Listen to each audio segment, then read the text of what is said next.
মানুষ তার জীবন চাহিদার প্রয়োজনে শুধু একজন মানুষকেই ভালোবাসতে পারে। আমার জীবনেও এর ব্যতিক্রম নয়। তাকে কখনো ভুলে যেতে পারবো না। আমি জানি তার কাছে কতটা ক্ষমার অযোগ্য আমি। একজন মানুষের শরীর থেকে খুব ছোট্ট হলেও যদি একটি অঙ্গের হানি হয়, শুধু সেই বুঝতে পারে এর নিষ্ঠুর পরিণতি। আমার জন্ম অস্বাভাবিক, চালচিত্র অস্বাভাবিক, কর্ম স্বাভাবিক নয়। আমার সব অস্বাভাবিকতার কারণে অনেক কষ্ট পেয়েছে আমার আপনজনেরা।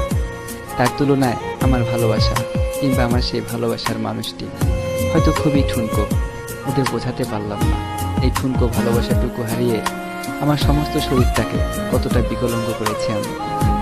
আমি কারো জীবনেই সুখের হতে পারলাম না। জন্মেছি কষ্ট দিয়ে, মৃত্যুটা এর কতটুকু ব্যতিক্রম হবে আমি জানি না। সুখ আমার জন্য নয়, আমি সুখের জন্য নই। তাই চেষ্টা করছি যতটা সম্ভব নিজের কাছ থেকে নিজেকেই